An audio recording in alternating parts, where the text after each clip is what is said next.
Party अध्यक्ष comrade KP Sharma ओलीले 70 वर्षको उमेरसम्म आइपुग्दा पार्टीको अध्यक्ष र देशको प्रधानमन्त्री समेत भई महत्त्वपूर्ण जिम्मेवारी वहन गरिसक्नु भएको छ। यस क्रममा उहाँले देश र जनताको लागि गर्न सक्ने काम आफ्नो सम्पूर्ण क्षमता, योग्यता, सक्रियता र लगनका साथ गर्दै देश र जनता सबैले देखिसकेका छन्। उहाँ स्वयंले केही समय पहिले पार्टीको नेतृत्व हस्तान्तरण गर्ने र पुनः अध्यक्ष पदमा प्रतिस्पर्धा नगर्ने घोषणा पनि गर्नुभएको हो।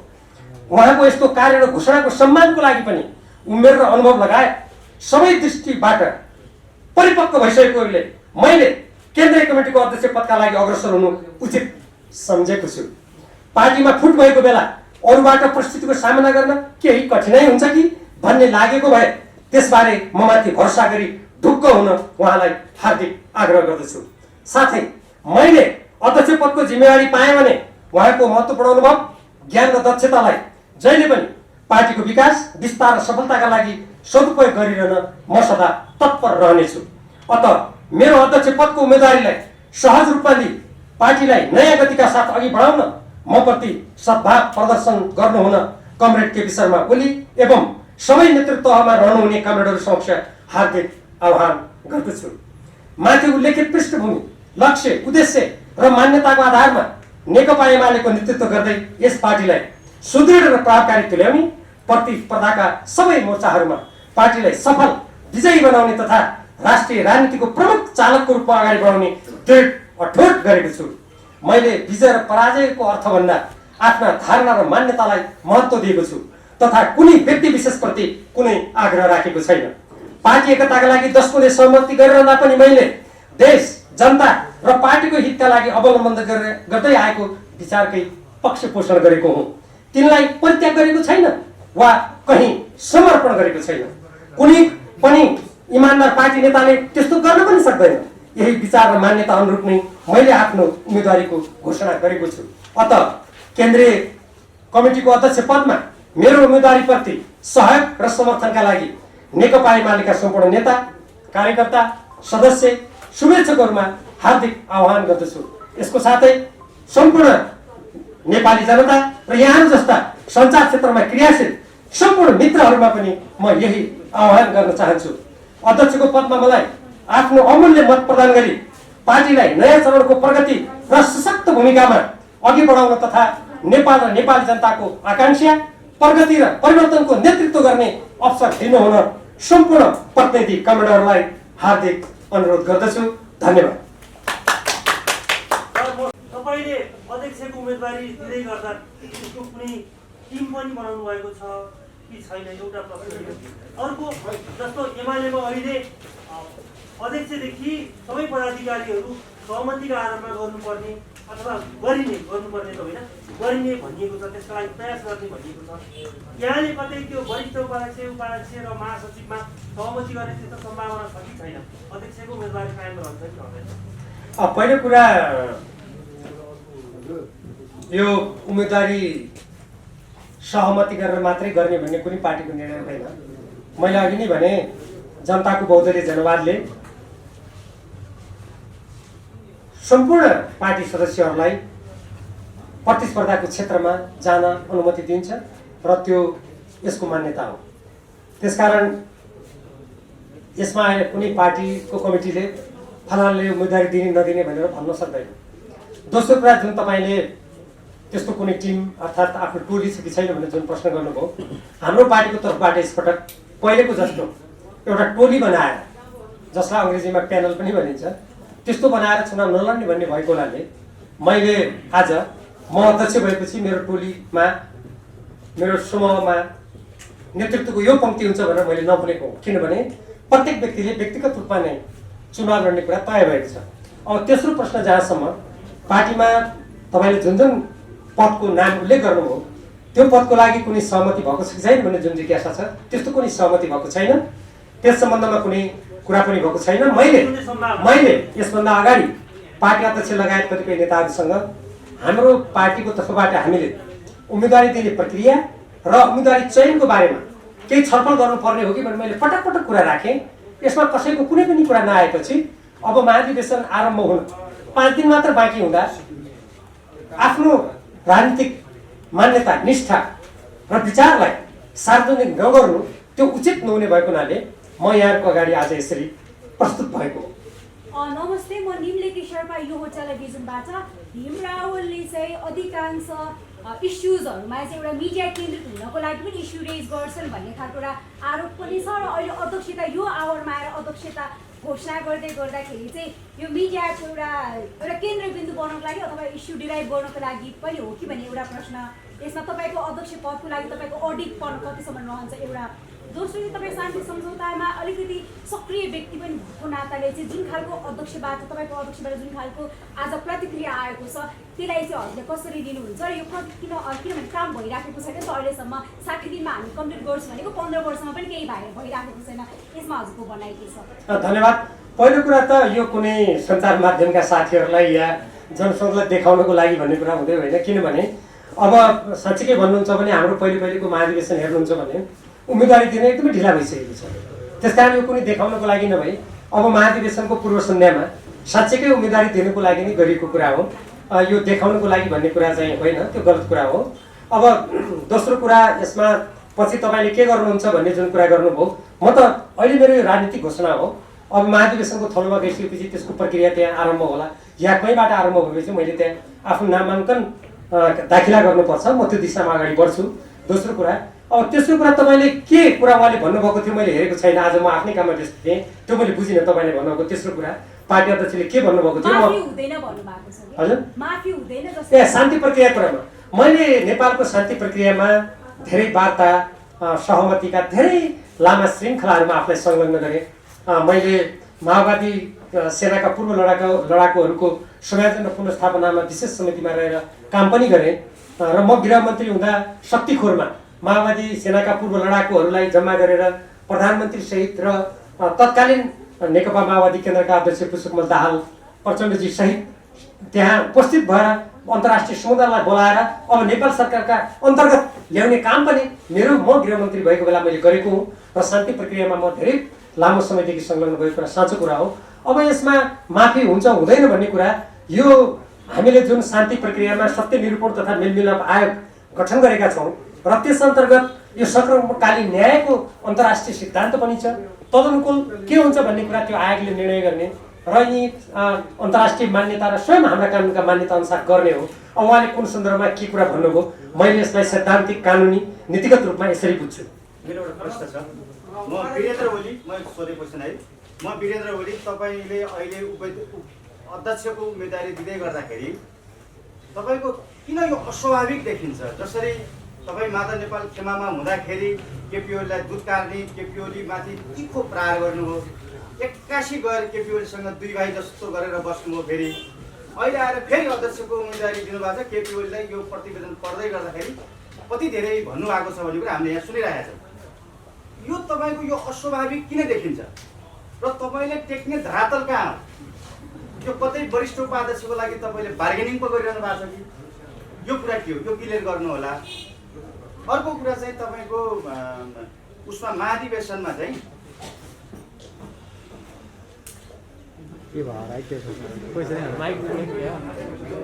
यति नै राखेँ। ल, तपाईँले जुन भन्नुभयो महाधिवेशन, यहाँहरूलाई म के जानकारी गराउँ भने नेकपा एमालेको दोस्रो राष्ट्रिय महाधिवेशन नेतृत्व चयनको लागि हो। नेतृत्वको लागि चयनको लागि हुने महाधिवेशनमा नेतृत्वमा म यो उम्मेदवारी दिन्छु भन्ने कुरालाई कसैले पनि अस्वाभाविक ठान्नु हुँदैन। यहाँहरूलाई म जानकारीको लागि हार्दिक आग्रह पनि गर्न चाहन्छु।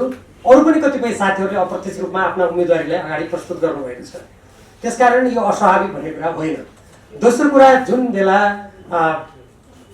नेपाल कम्युनिस्ट पार्टी सरकारमा थियो त्यो बेलामा मैले जे जति कुरा उठाएँ यहाँहरूको समक्ष पनि मैले कुरा राखेको थिएँ, ती सबै कुराहरू विषय केन्द्रित थिए। जस्तो उदाहरणको लागि भन्नुहोस्, नेपालको स्वतन्त्र परराष्ट्र नीतिसँग मेल नखाने संयुक्त सैनिक अभ्यास, उदाहरणको लागि नेपालको नक्सा प्रकाशन, उदाहरणको लागि अहिले भर्खरै मैले मिलेनियम च्यालेन्ज कर्पोरेसन एमसीसँग सुन्ताको कुरा गरेँ। त्यस कारण ती कुनै कुरा पनि अस्वाभाविक थिएनन्। ती नेपालको संविधान, कानुन, नेपाल कम्युनिस्ट पार्टीको नीति र सिद्धान्त बमोजिम उठाउनु पर्ने कुराहरू थिए, त्यो पनि अस्वाभाविक थिएनन् र त्यो कुनै व्यक्ति विशेषलाई आलोचना गरिएको थिएन। जस्तो मान्नुहोस्, नागरिकता सम्बन्धी विधेयक ल्याउनुपर्छ, नेपालको संविधान अनुसार ल्याउनुपर्छ, नेपालीहरू सबैले नागरिकता पाउनुपर्छ, तर विदेशीले कसैले घुस खुवाएर दिन पाउँदैन भन्दा त्यो कुनै व्यक्तिको आलोचना होइन नि। त्यसैले त्यो बेला पनि मैले कुनै व्यक्ति केन्द्रित आलोचना होइन। त्यसपछि दुईजना मिल्यो भन्ने कुरा त्यो पनि होइन। यहाँहरूलाई थाहा छ त्यो बेला पार्टीका अध्यक्ष केपी शर्मा ओलीजी र तत्कालीन वरिष्ठ नेता माधुकार नेपालजीले नै सहमति गरेर कार्यदल गठन गर्नुभयो। त्यो कार्यदलमा म मात्र होइन, 10 जना सदस्य थियौँ र 1 जना आमन्त्रित गरेर 11 जना थियो। त्यहाँ मलाई जिम्मा दिएपछि सक्रियतापूर्वक काम गरेँ, पार्टीलाई मिलाउन खोजेँ। किनभने मैले यो पार्टीमा लागेदेखि नै पार्टीमा द्वन्द्व व्यवस्थापनको काम गरेको छु र पार्टीलाई मिलाउने काम गरेको छु। अनि त्यो पनि मैले कुनै व्यक्तिगत ऱ्याप्पा दुईजना मिलेको भने त्यो पनि मिलेन। अब अहिले जुन उम्मेदवारीको घोषणा गरेको छु त्यो उम्मेदवारीको घोषणामा त मैले पार्टीको अध्यक्ष भएपछि म देशको लागि के गर्छु, पार्टीलाई कसरी हाँक्छु, अन्तर्राष्ट्रिय जगतका सामु नेपाललाई कसरी प्रस्तुत गर्छु भनेर यहाँ भन्नु एकदमै स्वाभाविक कुरा हो। त्यसकारण यो कुनै कुराको पनि यहाँले अस्वाभाविक भनेर बुझ्नुपर्ने कुनै स्थिति छैन भन्ने मलाई लाग्छ। जहाँसम्म मेरो धरातलको कुरा सोध्नुभयो, अब यो मैले आफ्नो बारेमा त्यति भन्नु त नहुने हो। म आजदेखि होइन 48 सालदेखि अछामको निर्वाचन क्षेत्र नम्बर 1 बाट त्यहाँका जनताको माया पाएर आज पर्यन्त म प्रतिनिधि सभाको सदस्य छु। म गएको 9 राष्ट्रिय महाधिवेशनमा सर्वाधिक मत ल्याएर उपाध्यक्ष निर्वाचित भएको हो। अब यसैबाट बुझ्नुहोस् मेरो धरातल के हो। धन्यवाद। राजनीतिक लाइनको धरातल भनेको मैले राजनीतिक लाइनको धरातल सोध्नु छ भने त्यो त नेकपा एमालेको जनताको भोटले जनता मैले यहाँ भनिसकेँ नि। अनि वरिष्ठ उपाध्यक्षको बार्गेनिङको कुरा होइन, त्यो त बार्गेनिङ म जब अध्यक्ष लडिरहेको छु भन्ने त्यो मलाई नघटाउनुहोस् न।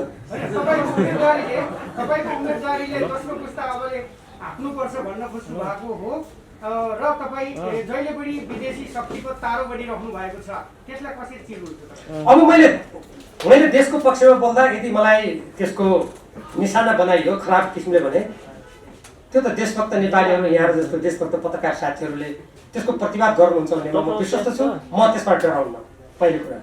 दोस्रो, अब यो उम्मेदवारीको जुन कुरा गर्नुभएको छ, उम्मेदवारीको कुरामा मैले अहिले पार्टीको नियम बमोजिम पार्टीको प्रणाली बमोजिम मैले घोषणा गरेँ।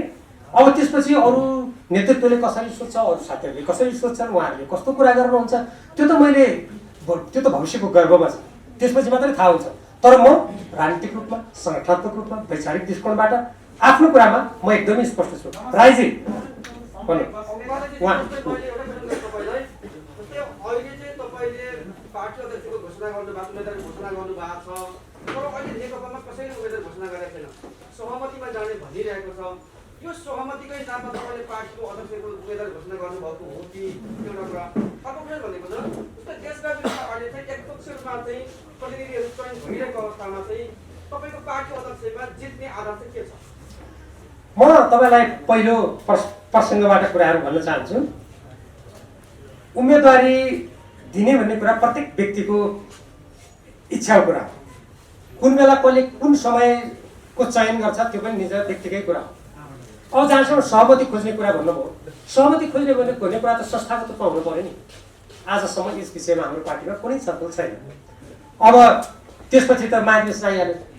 अनि आफ्नो जुन राजनीतिक मान्यता छ, जे कुराको लागि झन्डै 50 वर्ष यो पार्टीमा काम गरियो, ती मूल्य मान्यतामा अड्ने कुरा प्रमुख हो। जहाँसम्म जित र हारको कुरा छ, म तपाईँलाई स्मरण गराउँ, अहिलेको पार्टी अध्यक्षले पनि 8औं महाधिवेशनमा हार्नुभएको थियो। म उहाँको उपाध्यक्ष थिएँ, मैले पनि हारेको थिएँ। अरू थुप्रै नेताहरूले हार्नु भएको छ। जब व्यक्ति राजनीतिक मूल्य मान्यता आदर्श राष्ट्रको हितको बाटोमा अगाडि बढ्छ, त्यहाँ जित र हार भन्ने कुरा कौन हुन्छ? आफ्नो मान्यता मूल्य सिद्धान्तलाई स्थापित गर्ने, राष्ट्रको पक्षमा आवाज मुखरित गर्ने कुरा महत्त्वपूर्ण हुन्छ। यद्यपि कुनै पद विशेषमा उम्मेदवार बनेर जितेर आएर नीति कार्यान्वयन गर्ने पनि उद्देश्य रहन्छ। अब अहिले नै जितिन्छ कि हारिन्छ भन्ने कुरा त प्रतिनिधिले फैसला गर्नु होला नि। अहिले नै जितिन्छ कि हारिन्छ भनेर उम्मेदवारी नै नदिने हो भने त भोलि महाधिवेशनमा त कसैको उम्मेदवारी नपर्ने खतरा हुन्छ। मेरो एउटा प्रश्न छ रामकुमार डीसी नेपाल प्रेस उहाँ भन्नु न तपाईँ। के भने जस्तो अहिले जसरी एकपक्षीय रूपमा महाधिवेशन प्रतिनिधि छनौट भएको भन्ने कुरा आइरहेको छ, त्यो एक हदसम्म सब्सिडी छ होइन। यस्तो सन्दर्भमा तपाईँले अध्यक्षमा उम्मेदवारी दिनुभएको छ, कतै तपाईँ अध्यक्षमा उम्मेदवारी दिने, पराजित हुने र अन्तिममा एकीकृत समाजवादीमा जाने सम्भावना कति छ? अब यो पत्रकार साथीहरू अलिक दूरदर्शिता हुन्छन्, मलाई थाहा छ। कुनै बेला म पनि पत्रकार थिएँ।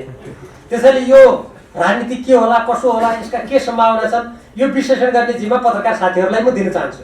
अब जहाँसम्म यो प्रतिनिधि छनौटमा सबैतिर त होइन, केही ठाउँमा, जस्तो उदाहरणको लागि एउटा ज्वलन्त उदाहरण दिन्छु म। कैलाली जिल्लाको क्षेत्र नम्बर 2 जहाँ लम्की चुवा नगरपालिका छ त्यहाँ कुनै उम्मेदवारी दिन नदिई चुनाव नगरी धनगढीमा गएर केही व्यक्तिहरूले अत्यन्त निरङ्कुश स्वेच्छाचारी किसिमले महाधिवेशन प्रतिनिधिको नाम घोषणा गरिदिनु भएको छ।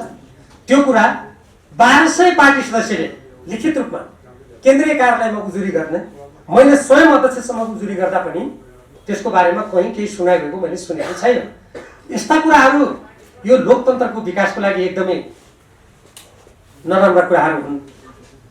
हामी आम निर्वाचन निष्पक्ष गर्नुपर्छ भन्ने, लोकतन्त्र बलियो बनाउँछु भन्ने, अनि पार्टीको निर्वाचनको लागि हामी यस्ता क्रियाकलाप गर्यौँ भने त्यो त हामीले नै लोकतन्त्रलाई बिगारेको ठहर्छ। त्यस्ता घटनाहरू हामीले घट्न नदिनुको लागि आगामी दिनमा त्यसलाई सच्याउनुको लागि पनि यस्तो नेतृत्व चाहियो भन्ने कुरा अगाडि सार्नुपर्छ भन्ने कुरा मैले भनिसकेँ। अब तपाईँले यो सन्दर्भमा भोलि हारेपछि के होला कसो होला भन्ने जुन कुरा गर्नुभयो, अहिले नै मलाई किन त्यसरी सद्भाव नदिने गरी कन्जुसाइ गर्नुहुन्छ? यसो भन्नुहोस् न, अहिले तपाईँले उम्मेदवार दिनुभएको छ, जितेर फेरि यहाँ आएर आउनु होला, बधाई दिनु पाउँ भन्नुहोस् न। मेरो प्रश्न अघि मैले भन्नु रामकुमार ऋषि नेपाल प्रेसबाट मैले सोध्न खोजेको जस्तो अहिले उम्मेदवारी घोषणा गर्न तपाईँ एक्लै आउनुभयो, मञ्चमा पनि एक्लै देखिनुभयो होइन? तपाईँले यो उम्मेदवारी घोषणा गर्नु पूर्व 10 भाइ भनिने नेताहरूसँग परामर्श गर्नुभयो कि भएन? र तपाईँको उम्मेदवारीमा 10 भाइ भनिने नेताहरूको समर्थन अथवा हार्दिकता छ कि छैन? अहिले यसमा हाम्रो यो प्यानल बनाएर नजाने भन्ने भावनाले अनि कोही यहाँ उपस्थित नहुनु भएको हो। अब मेरो उम्मेदवारी हो, प्यानल नभएकोले उपस्थित हुने कुरा भएन। अब जहाँसम्म कुराकानी गर्ने कुरा छ, सबैसँग कुरा हुन्छ, त्यो कुरा जारी हुन्छ। ल पत्रकार साथीहरू धन्यवाद। समाजको आवाज.com। यहाँहरू सबैलाई थाहा छँदैछ नेपाल कम्युनिस्ट पार्टी एमालेको 10औं राष्ट्रिय महाधिवेशन यही मक्सिर 10 देखि 12 गतेसम्म चितवन जिल्लामा सम्पन्न हुँदैछ।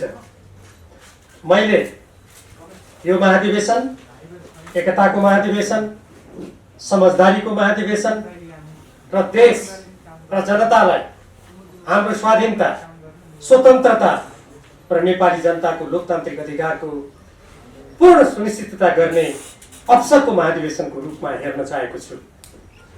यस महाधिवेशनमा हाम्रो पार्टीको सिद्धान्त जनताको बहुदलीय जनवाद अनुरूप प्रत्येक प्रतिनिधिलाई उम्मेदवारी दिने अधिकार सुरक्षित हुन्छ। यही सन्दर्भमा मैले हाम्रो पार्टीको केन्द्रीय कार्यालय थापाथलीबाट उम्मेदवारीको घोषणा गर्न चाहेको थिएँ, किनभने त्यो हाम्रो पार्टीको आधिकारिक केन्द्रीय कार्यालय हो। महाधिवेशनमा उम्मेदवारी दिने कुरा त्यो कार्यालयबाटै उद्घोष गर्नु त्यो धेरै उपयुक्त हुन्थ्यो। तर मैले महासचिवजीबाट के थाहा पाएँ भने अहिले महाधिवेशनको व्यस्तताको कारणले गर्दा त्यहाँ भएको सबै कक्षहरू खाली छैनन्। त्यसैले यहाँलाई लागेको होला यस्तो महत्त्वपूर्ण उम्मेदवारीको विषय पार्टीको केन्द्रीय कार्यालयबाट नगरेर किन रिपोर्ट्स क्लबबाट गर्नुपर्ने अवस्था आयो भन्ने यहाँहरूलाई लागेको होला। त्यो जिज्ञासालाई पनि मैले सम्बोधन गर्नको लागि यति कुरा भनेको हो। अब म यहाँहरू समक्ष नेपाल कम्युनिस्ट पार्टी एमालेको 10औं राष्ट्रिय महाधिवेशनमा केन्द्रीय कमिटीमा आफू उपाध्यक्षको हैसियतबाट जुन अहिलेसम्म म छु, अब कसरी प्रस्तुत हुन्छु त यस बारेमा यहाँहरू मार्फत सम्पूर्ण नेपाल कम्युनिस्ट पार्टी एमालेका नेता, कार्यकर्ता, सदस्य, शुभेच्छुक र आम नेपाली जनतालाई जानकारी गराउन चाहन्छु। पहिलो समाजवादी क्रान्तिबाट स्थापित सोभियत सङ्घ ढल्दै गरेको बेला काठमाडौँमा नेकपा एमालेको 5औं राष्ट्रिय महाधिवेशन हुँदै थियो। राष्ट्रिय महाधिवेशनमा जननेता मदन भण्डारीको अगुवाईमा नेकपा एमालेको कार्यक्रम जनताको बहुदलीय जनवाद पारित भयो। यस कार्यक्रमले राष्ट्रिय हित, सुरक्षा र देशभक्ति, बहुलवाद र प्रतिष्ठात्मक राजनीति, कानुनको शासन र सुशासनलाई विशिष्ट विशेषताका रूपमा अंगीकार गर्यो। यसैको राजनीतिक र संगठनात्मक मार्गनिर्देशनमा नेकपा एमाले निरन्तर सुदृढ हुँदै गयो। 6औं राष्ट्रिय महाधिवेशन लगत्तै 2054 सालमा नेकपा एमालेमा विभाजन भए पनि यो पार्टी नेकपा माओवादी र राज्यका बीचको हिंसात्मक द्वन्द्व र निरङ्कुश तन्त्रद्वारा सिर्जित प्रतिकूल स्थितिमा पनि संगठनात्मक रूपमा क्रियाशील रहँदै देशव्यापी रूपमा सशक्त रूपमा सक्रिय रह्यो। 2075 साल जेठ 3 गते नेकपा एमाले र नेकपा माओवादी केन्द्रका बीच पार्टी एकीकरण भई नेपाल कम्युनिस्ट पार्टी नेकपाको स्थापना पश्चात भने यो पार्टी आन्तरिक अन्तर्विरोध र मतभेदको भुमरीमा पर्न थाल्यो। उच्च कार्यकारी अधिकार युक्त तथा संस्थापन पक्ष मानिने नेतृत्वदायी व्यक्तिहरू नै चरम गुटबन्दीमा निर्लिप्त भएको देखियो। एकीकरण हुनु पूर्व दुई पार्टीले एकताबद्ध हुने घोषणाका साथ चुनावमा संयुक्त उम्मेदवारी दिएर केन्द्रमा झन्डै 2/3 सरकार र 7 प्रदेश मध्ये 6 प्रदेशमा बहुमतको सरकार सञ्चालन गर्ने महत्त्वपूर्ण ऐतिहासिक अवसर प्राप्त भए पनि त्यसको पूर्ण सदुपयोग हुन सकेन। नेपाल कम्युनिस्ट पार्टीमा विगतमा देखिएका फुटका श्रृङ्खलाहरूलाई अब दोहोरिन दिइने छैन भन्ने नेतृत्वका बाचाहरू पानीको फोका जस्तै भए।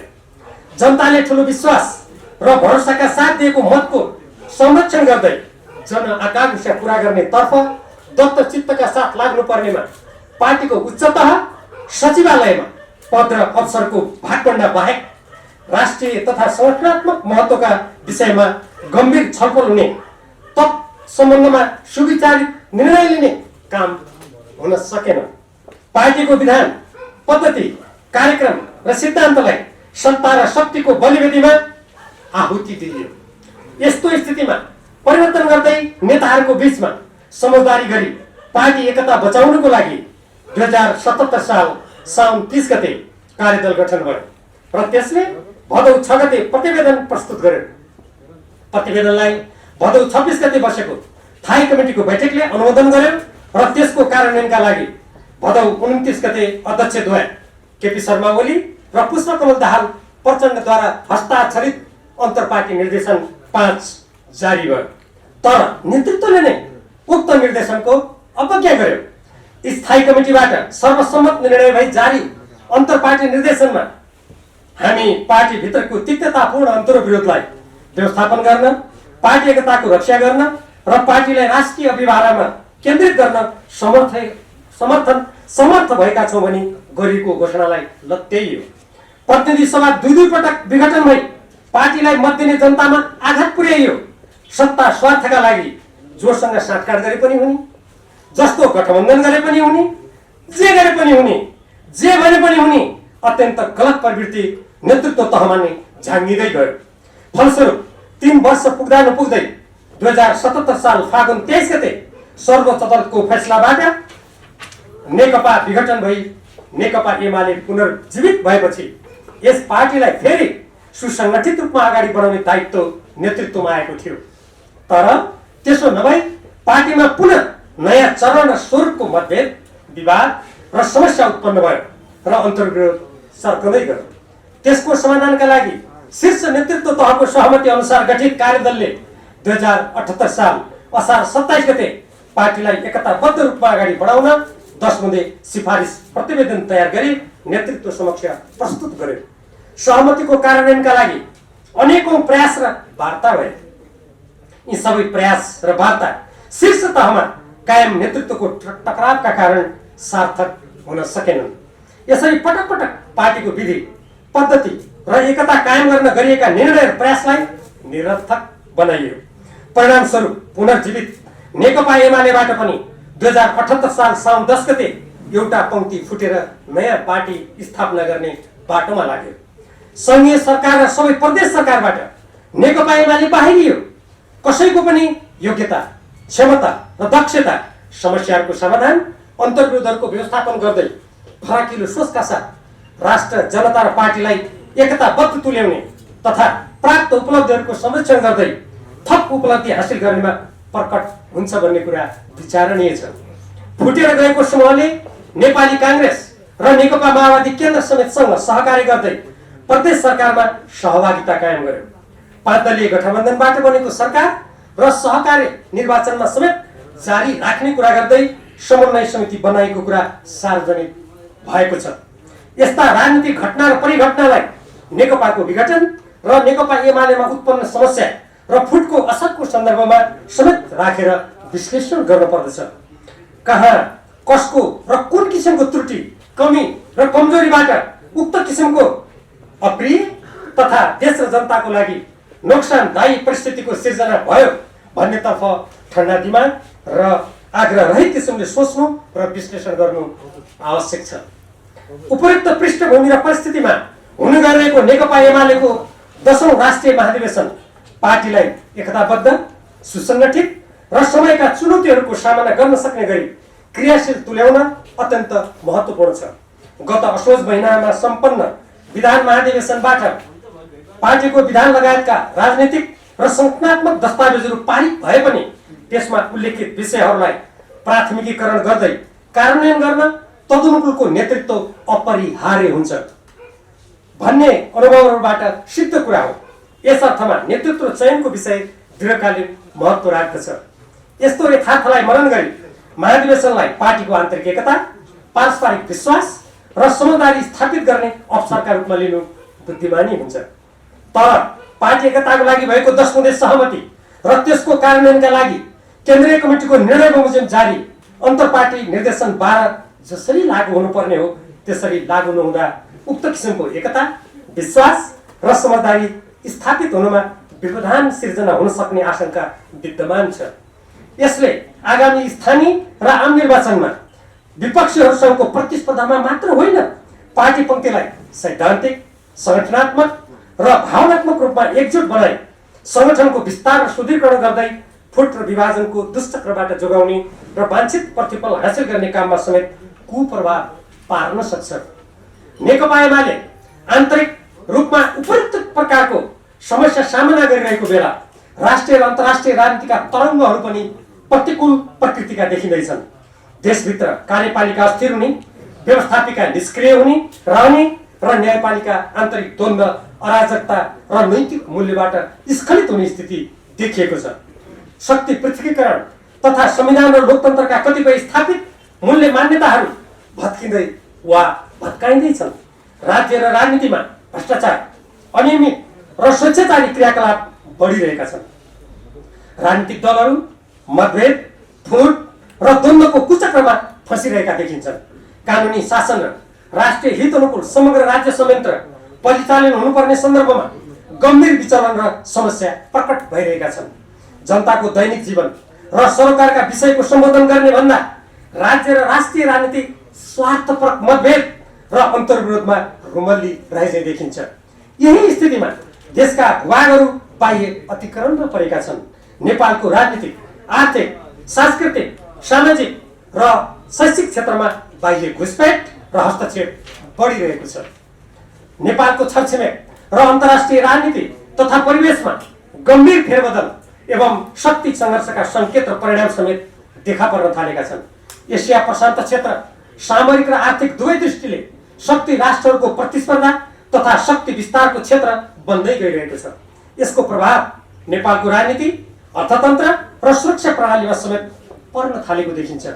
शक्ति राष्ट्रहरूले आफूबीचको तीव्र प्रतिस्पर्धा र द्वन्द्वमा नेपाललाई उपयोग गर्न विकास, सुरक्षा र सहयोगका विभिन्न राजनीतिक र कार्यनीतिक तुरुपहरू प्रयोग गरिरहेको देखिन्छ। यसलाई नेपालको आन्तरिक राजनीतिक खिचातानी र स्वार्थपरक खेलले प्रश्रय दिइरहेको छ। फलस्वरूप नेपालको अस्मिता र हितको दीर्घकालीन सुरक्षामा समेत खतरा उत्पन्न हुन सक्ने देखिँदैछ। यस्तो स्थितिमा नेपालको बारेमा नेपाल सरकार तथा नेपाली जनताले स्वयं सोच्ने एवं निर्णय गर्ने सार्वभौम अधिकार तथा मान्यतामा धक्का लागिरहेको छ र अझ बढी आघात पुग्न सक्ने देखिँदैछ। यस्तो स्थिति देश र जनताको लागि अत्यन्त हानिकारक हुने भएकोले यसप्रति गम्भीर भएर सोच्नु आवश्यक छ। कोरोना महामारी कोभिड-19ले अर्थतन्त्र र जनजीवनमा पारेको असर, प्राकृतिक प्रकोपबाट उत्पन्न समस्या, बढ्दो बेरोजगारी, महँगी जस्ता समस्यासँग जुझ्नुको लागि ठोस नीति, कार्यक्रम र निर्णयका साथ राष्ट्रिय शक्तिहरू एकजुट भएर अघि बढ्नुपर्ने चुनौती देशका सामु छ। उपयुक्त परिस्थितिलाई गम्भीर रूपमा मनन गर्दै मैले नेकपा एमालेको एकता कायम गर्न कार्यदलमा सक्रियता र इमानदारीका साथ काम गरेँ। अन्तर्विरोध समस्या समाधान गर्न कार्यदलको 10 बुँदे सिफारिस प्रतिवेदनको कार्यान्वयनमा जोड दिएँ। मेरो यस्तो दृष्टिकोण झन्डै 50 वर्षको राजनीतिक जीवनमा विद्यार्थी कालदेखि पार्टीको बुद्धिजीवी क्षेत्र हुँदै केन्द्रीय कमिटी तथा संसदीय क्षेत्र एवं सरकारमा जिम्मेवारी वहन गरिरहँदा जहिले पनि राष्ट्रिय एकता, पार्टीको आन्तरिक एकता, अन्तर्विरोध द्वन्द्व व्यवस्थापनमा राख्दै आएको रुचि र खेल्दै आएको भूमिकाको निरन्तरता हो। नेकपा एमालेमा पछिल्लो समय उत्पन्न अन्तर्द्वन्द्वको व्यवस्थापनका लागि पनि मैले पार्टी अध्यक्ष र अन्य नेताहरूसँग अनेक पटक वार्ता गर्नुको साथै मध्यस्थको समेत भूमिका निर्वाह गरेँ। तर आफ्नो अख्तियारीको सीमाबन्धन र निर्णयाधिकारी अरू नै भएकाले वाञ्छित परिणाम हासिल गर्न सकिएन। तर पार्टीले थप क्षति बेहोर्न नपरोस् तथा राष्ट्रिय राजनीति र देशको लागि गर्नुपर्ने कर्तव्य पूरा गर्न नेकपा एमाले सक्षम बनिरहोस् भन्ने भावनाका साथ मतभेद, द्वन्द्व र कटुताका सबै अवरोधहरूलाई व्यवस्था गर्दै म पार्टी एकताको पक्षमा र विभाजन तथा फुटको विपक्षमा उभिएको छु। यो कुनै पनि प्रकारको व्यक्तिगत स्वार्थ नराखी जनता र देशको उज्यालो भविष्य र सुरक्षाको एक मात्र लक्ष्य हृदयमा राखेर नै सम्भव भएको थियो।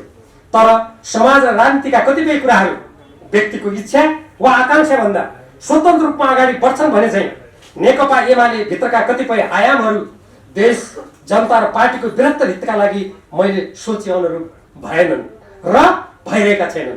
तर यसबाट मैले उदासीन, उत्तेजित, निराश, हतोत्साही र निष्क्रिय हुने कुरा हुनै सक्दैन। किनकि सिद्धान्तनिष्ठ, विधि र पद्धति सम्मत किसिमले सञ्चालित तथा जनता र देशको सर्वोपरि हितमा समर्पित सशक्त नेकपा एमाले केवल मेरो मात्र चाहना र सरोकारको विषय होइन, सिंहपङ्क्ति र सबै देशभक्त लोकतन्त्र प्रेमी नेपालीहरूको चाहना र सरोकारको विषय हो। अतः यस पार्टीको सिर्जना, विकास, विस्तार र प्रगतिमा म लगायत हजारौं नेता, कार्यकर्ता र सदस्यहरूले बगाएको पसिना सधैँ सार्थक बनिरहोस् भनेर पार्टी केन्द्रीय कमिटीको उपाध्यक्षको हैसियतले गम्भीर भएर सोच्नु र दृढ प्रयत्न गर्नु मेरो पनि कर्तव्य हो। त्यसैले देश, जनता र पार्टीका सामु आज भएका र भोलि आउन सक्ने चुनौतीहरूको सामना गर्न सबै सकारात्मक सम्भावनाहरूलाई उद्घाटित गर्दै वर्तमान प्रतिस्पर्धी विश्वमा शान्ति र मानवताका अग्रदूत गौतम बुद्ध जन्मेको, विश्वको अग्लो हिमाल सगरमाथा उभिएको तथा वीरता र परिश्रमको लागि प्रसिद्ध जनताको मातृभूमि नेपाललाई शिर ठाडो गरी समृद्धिको पथमा अग्रसर रहने तुल्याउन पार्टीलाई नेतृत्व दिने अठोट गरेको छु। मैले राजनीतिक जीवनको आरम्भदेखि नै उठाउँदै आएको पार्टीको विधि, पद्धति, उद्देश्य, लक्ष्य, देशभक्ति र सिद्धान्तको झण्डालाई निष्ठा र दृढताका साथ फहराइरहन अघि बढ्ने संकल्प गरेको छु। यही दृढ संकल्पका साथ पार्टीको विधान महाधिवेशनबाट पारित दस्तावेजमा उल्लेखित र अनुल्लेखित वा स्पष्ट गर्नुपर्ने निम्नलिखित उद्देश्य, लक्ष्य र मान्यताको आधारमा 2078 साल माघ 10 गतेदेखि 12 गतेसम्म चितवन जिल्लामा हुने नेकपा एमालेको 10औं राष्ट्रिय महाधिवेशनमा केन्द्रीय कमिटीको अध्यक्ष पदमा उम्मेदवारी दिने घोषणा गर्दछु। क. उद्देश्य र लक्ष्य: 1. सार्वभौम सत्ता, भौगोलिक अखण्डता, एकता, स्वाधीनता, स्वाभिमान र समृद्धिको लागि समग्र राजनीतिलाई दिशा दिने र राष्ट्रिय शक्तिका सबै स्रोतहरूलाई त्यसतर्फ अभिमुख गराउने। 2. जनताको बहुदलीय जनवादका स्वच्छ प्रतिस्पर्धा लगायत राष्ट्रियता, समाजवाद र जनजीविकासँग सम्बन्धित उद्देश्य र लक्ष्य हासिल गर्न योगदान पुर्याउने। नेपालको संविधानले समेत आत्मसात गरेको समाजवाद उन्मुख प्रणालीको प्राप्तिका लागि उत्पादनका साधन र उत्पादन प्रणालीलाई तदनुकूल तुल्याउन तथा दलाल नोकरशाही पुँजीवादको चङ्गुलबाट जनता र देशलाई मुक्त गर्न भूमिका निर्वाह गर्ने। 3. पार्टीको वैचारिक, राजनीतिक र नीतिगत धरातललाई अझ स्पष्ट र समय सापेक्ष बनाउनका साथै आन्तरिक एकतालाई सुदृढ तुल्याउँदै पद्धति संगत सञ्चालनमा नेतृत्व प्रदान गर्ने।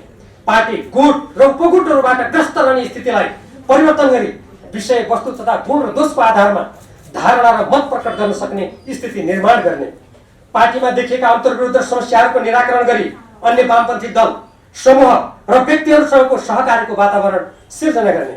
पार्टी एकीकरणदेखि नेकपाको विघटन, नेकपा एमालेमा उत्पन्न फुट तथा सरकार निर्माण र बहिर्गमन लगायतका राजनीतिक घटना र प्रभाव समेतको वस्तुनिष्ठ समीक्षा गर्दै प्राप्त शिक्षालाई ग्रहण गर्ने। 4.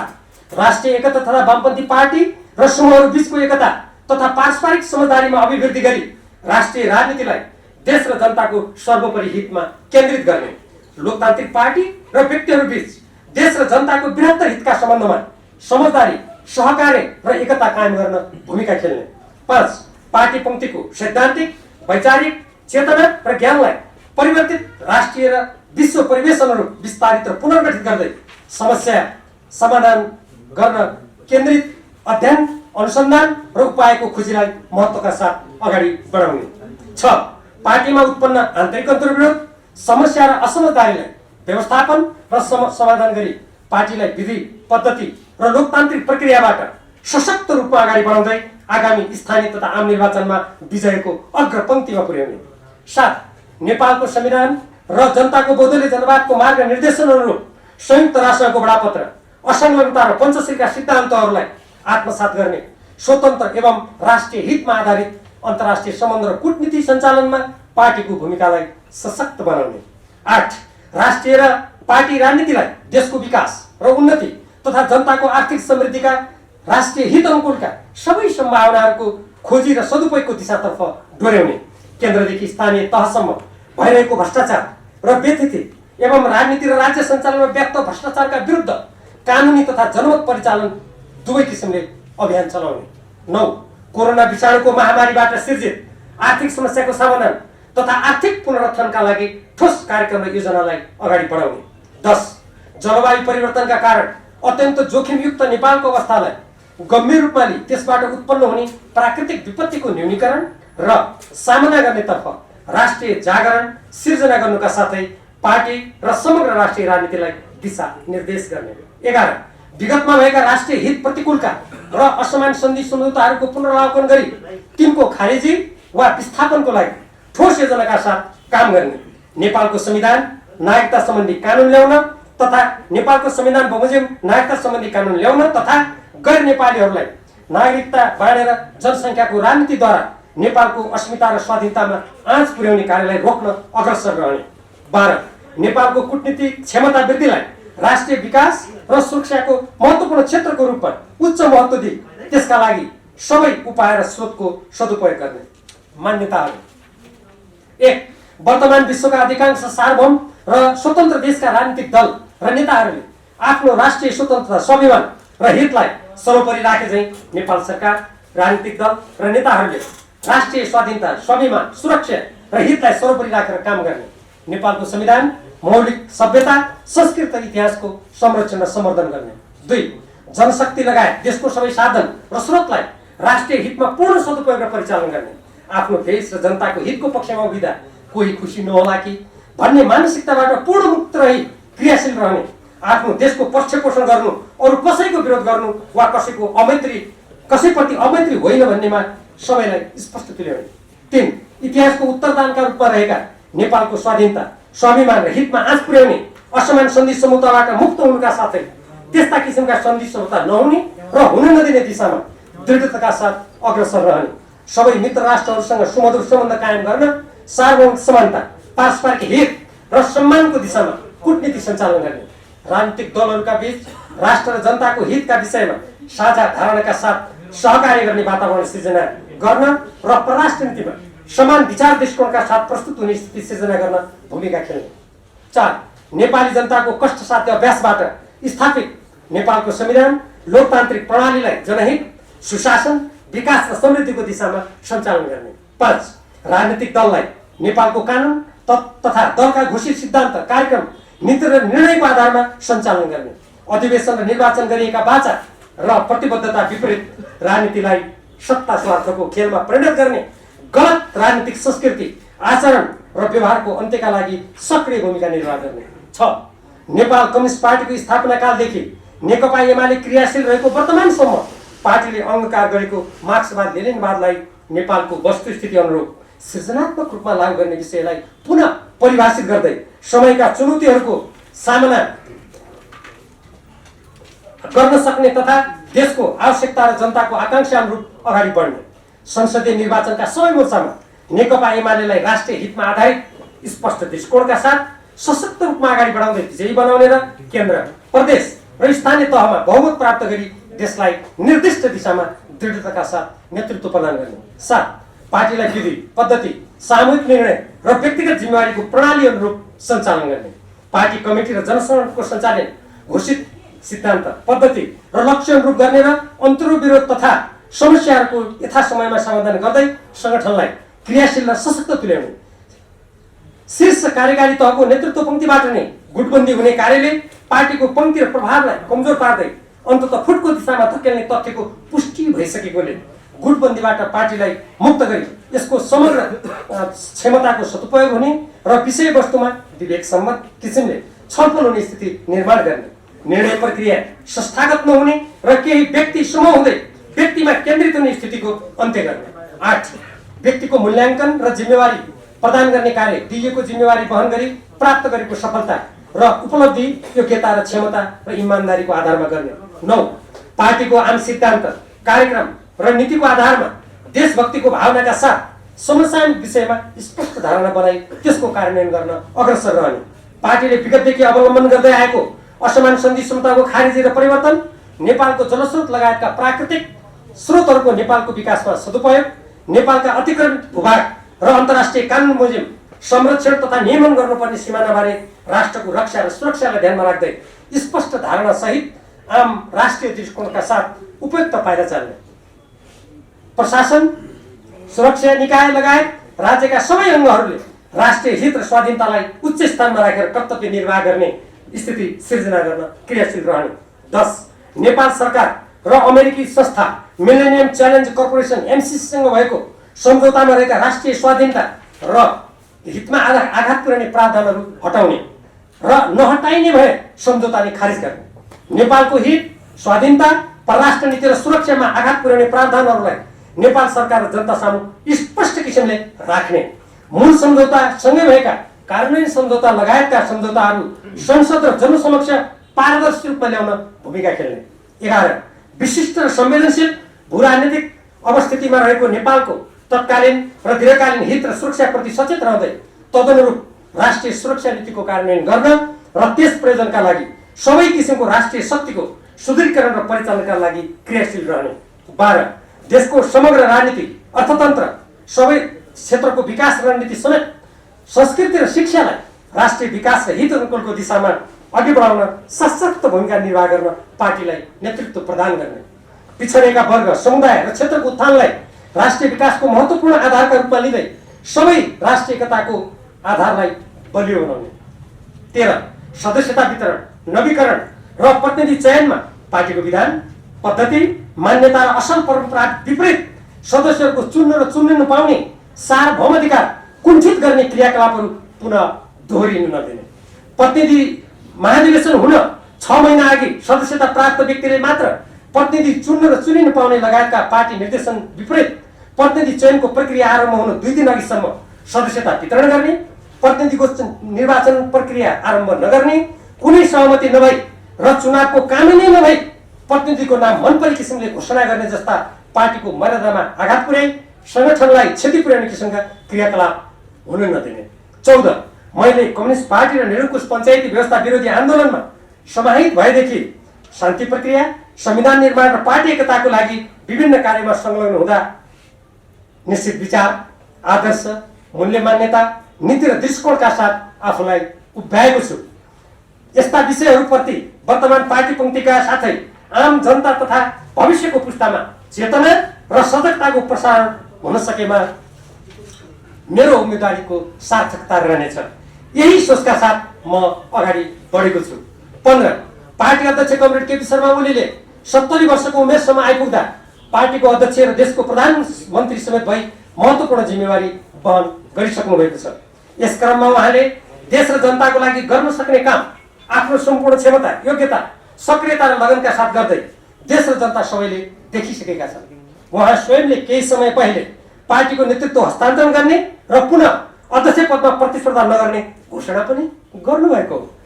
उहाँको यस्तो कार्य र घोषणाको सम्मानको लागि पनि उमेर र अनुभव लगायत सबै दृष्टिबाट परिपक्व भइसकेकोले मैले केन्द्रीय कमिटीको अध्यक्ष पदका लागि अग्रसर हुनु उचित सम्झेको छु। पार्टीमा फुट भएको बेला अरूबाट परिस्थितिको सामना गर्न केही कठिनाइ हुन्छ कि भन्ने लागेको भए त्यसबारे म माथि भरोसा गरी ढुक्क हुन उहाँलाई हार्दिक आग्रह गर्दछु।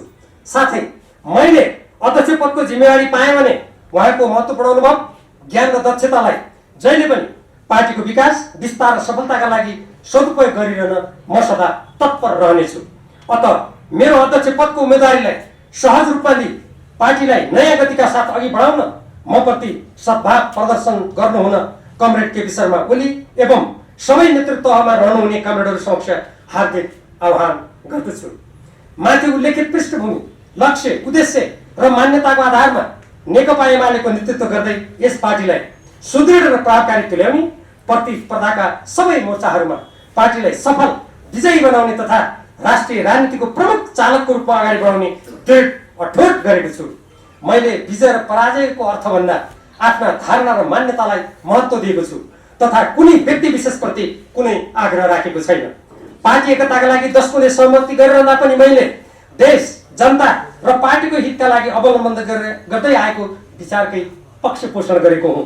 तिनलाई परित्याग गरेको छैन वा कहीँ समर्पण गरेको छैन। कुनै पनि इमानदार पार्टी नेताले त्यस्तो गर्न पनि सक्दैन। यही विचार र मान्यता अनुरूप नै मैले आफ्नो उम्मेदवारीको घोषणा गरेको छु। अत केन्द्रीय कमिटीको अध्यक्ष पदमा मेरो उम्मेदवारीप्रति सहयोग र समर्थनका लागि नेकपा एमालेका सम्पूर्ण नेता, कार्यकर्ता, सदस्य, शुभेच्छकहरूमा हार्दिक आह्वान गर्दछु। यसको साथै सम्पूर्ण नेपाली जनता र यहाँ जस्ता सञ्चार क्षेत्रमा क्रियाशील सम्पूर्ण मित्रहरूमा पनि म यही आह्वान गर्न चाहन्छु। अध्यक्षको पदमा मलाई आफ्नो अमूल्य मत प्रदान गरी पार्टीलाई नयाँ चरणको प्रगति र सशक्त भूमिकामा अघि बढाउन तथा नेपाल र नेपाली जनताको आकांक्षा, प्रगति र परिवर्तनको नेतृत्व गर्ने अवसर दिनुहुन सम्पूर्ण प्रतिनिधि कमेडरलाई हार्दिक अनुरोध गर्दछु। धन्यवाद। समाजको आवाज.com